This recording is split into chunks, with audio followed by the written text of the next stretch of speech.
така съвета. И когато ти попаднеш в един такъв нерегламентиран обект, ти не знаеш кой те обслужва и кога стават грешките, реално ти губиш доверие в целия бранш. Какъв интерес нямам? Аз хората губят доверие при положение, че аз от 91 година съм в бранша, един от малкото, нали, които са от създаването, от първите крачки до сега. Аз съм се застанал с името му го пише още на първата аптека от 92 година до сега и аз нямам интерес хората да наплюят и да говорят в аптеките правят какво ли не, какво ли друго, а пък в същия случай определени субекти, нали, които са явно под определено крило, вършат безобразие. Да, разбира се, това според мен е абсолютно безобразие. Господин Марешки, така или иначе, вие сте известен с това, че при вас са най-ниски цени на лекарствата. Най-ниски казвам, нали, от другите аптеки. И трябва да ви кажа, че хората ви обичат заради това и е съвсем нормално. Защото вие печелите, предполагам, повече от оборота, отколкото и като един търговец, нали, точно това би трябвало да се прави. Защо никой друг не си позволява да го прави това нещо? Значи, тук не е така, просто аз го правя в най-голям мащаб, нали? Но има различни аптечни вериги, по-малки, по 5 с по 10 аптеки, които го правят приблизително същото и с много добри резултати. Те продължават да се развиват, отварят нови обекти, те изглеждат много приветливо тези обекти, вътре работят професионалисти, аптеките са заредени много добре. Не рекетира Здравната каса, напротив, най-добри партньори са на Здравната каса. Затова аз твърдя, че точно тези, който иска да остане на пазара, трябва да съблюдава правилата. Обекти от този, който видяхме преди малко, трябва да бъдат затворени. Който отговаря на изискванията, да заповяда, той да бъде проверяван постоянно. Аз твърдя, че има вече достатъчно субекти в България, които са пазарно ориентирани в този бранш и те могат да поемат спокойно бизнеса и хората да получават една висококачествена услуга. А как стоят нещата с скъпо струващите лекарства за болниците, примерно за тежки заболявания или въобще? Пак ли са свързани с тая мафия? Дето се няма лекарства, се не знам какво няма или... Да, и тук не... Има ли... Там на мен лично не са ми много ясни нещата. Значи, то не е точно за болниците, въпреки че някои от тях отиват към болници, но де-факто това са търгове, които се провеждат в Министерството на здравеопазването за специфични заболявания. Част от медикаментите постепенно минават към Здравната каса, но де-факто обемите там са много големи. И най-странното е, че обемите уж постоянно се увеличават като пари, а пък като медикаменти, като услуга за хората не се подобрява. Постоянно не стигат медикаментите и за онкологията и за другите. Да, особено така нашумяващо е за раковите заболявания. Да, и всъщност най-странното тук е точно това, че де-факто един вид се получава, че се краде от живота, защото за тези заболявания, ако някои са животоподдържащи, като пак е много важно, другите са животоспасяващи. Тоест има го живей, човека няма го, лекарството не живей. Пипа се точно в тази сфера, което според мен е кощунствено и там е най-голямото безобразие, може би. По принцип в лекарства няма нещо, което да не е безобразно, но тук там на всеки много болезнено, особено за хората, защото все пак това е така болест, която свързваме винаги с смъртта, за съжаление. Какъв е пътя според тебе? Какво трябва да направи властта, за да се направят ясни правила, ама принципни правила на играта и разбира се, да се стигне до намаляване на цените на лекарства? Значи аз не казвам, че трябва да се чува само моето мнение. Да, разбира се, но все пак ти си специалист в този бранш. Но аз явно съм се доказал, след като съм един от малкото, които са се задържали от 1991 година и пред това стоя с името си и съм готов да изляза публично пред всеки. Нали? Аз не се крия от диалог с никой, но опонентите ми се крият, което доказва несъстоятелността на техните доводи. Трябва да се чуят всички страни по възможност на една маса, за да има диалог и да може да си опонираме. Оттам нататък да се видят доказателствата по всички тези и държавата да си влезе на мястото, да не допуска възможността на определени кръгове да вземат решенията вместо нея, да се направи един нормален закон за лекарствата, един нормален закон за аптеките, да се премахне закона за съсловната организация на фармацевтите.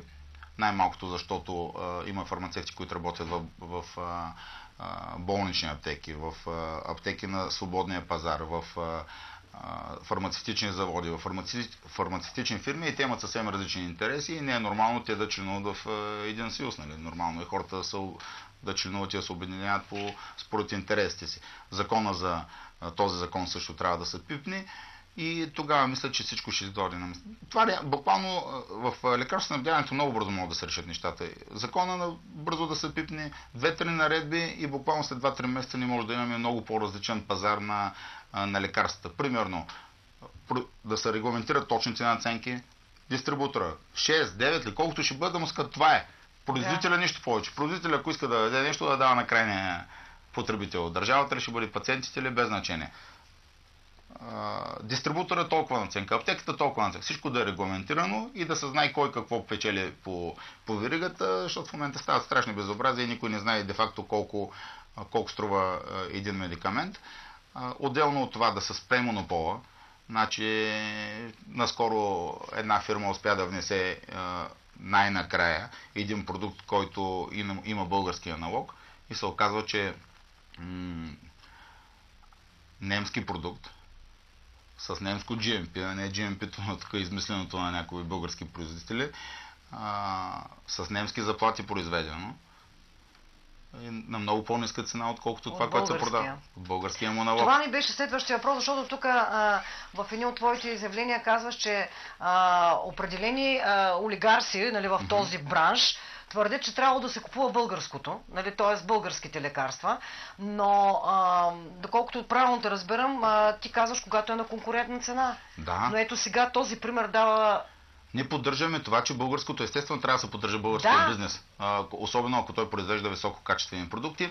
Сега аз мисля, че специално едва ли някой може да допусне в България да се произвеждат некачествени лекарства. Да. Затова аз не бих казал, че тук може да се търси някаква голяма разлика, но да се поддържа изкуствен монопол, това води до голямо изкривяване на пазара. И те се виждат примерите. Виждахме колко време бяхме длъжни да имаме само един мобилен оператор. Да.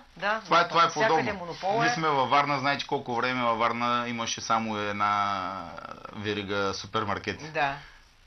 Когато има повече, виждате за какви конкурентни битки става въпрос между различните вериги. Това всичко води до печалба за потребителите в крайна сметка. А държавата не трябва да бъде на страната на един-двама търговеца. Държавата трябва да бъде на страната на хората. Точно така, и да вземат да има приема закони, които са в конкуренция, разбира се, и така и ще падат и цени, и ще се увеличава и качеството. Ето както много ме впечатли този пример с това немското лекарство. Ето виж сега. Нали, просто това са неща, които...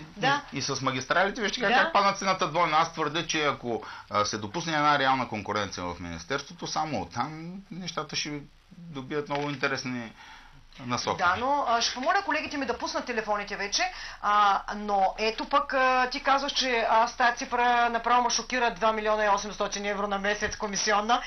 Как няма да си купиш парламента, ще си купиш целия? Абсолютно. Аз за съм ще си го купя целия, даже така ще се забавлявам. Между другото, в годините може много интересно да се вижда кои са дистрибуторите, които явно са плащали комисионните, защото в една година е един дистрибутор, значи толкова е добър дистрибутор и се го е спечелил реално, той си остане. В другата година обаче се разместват това и идва друг, нали? Идва друг, да. И просто така в годините може да се следи как са сменяли парламентите, как са сменяли министрите, даже, как даже някой чиновник, нали, от който зависи нещата, се е сменял и веднага това води до разместване на пластовете в Дай Боже да има някаква воля в тази новата власт, както ти казваш, да направят нещо, но малко съм обезкуражена от това, което ми кажеш, че са се събрали и една линейка там променили, нали, декември месец, което означава, че срещу парите, големите пари, огромните, очевидно много трудно се рита. Да, но пък вече много нещата си излизат в медиите, хората говорят отдолу, почва да се надига. Просто фармацевтите и други хора, които са от бранша, страшно негативно гледат на тези процеси и това не ще изби. Рано или късно,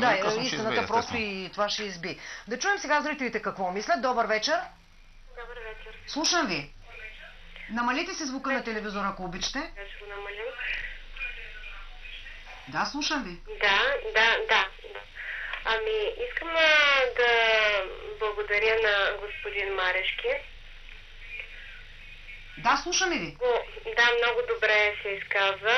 Харесва ми начина на мислене но наскоро посетих една аптека в Негова, в град Добрич. тъй като майка ми ползва услугите на здравна каса и бях изключително възмутена от предпадащите стари хора, чакащи с торбичките и с здравните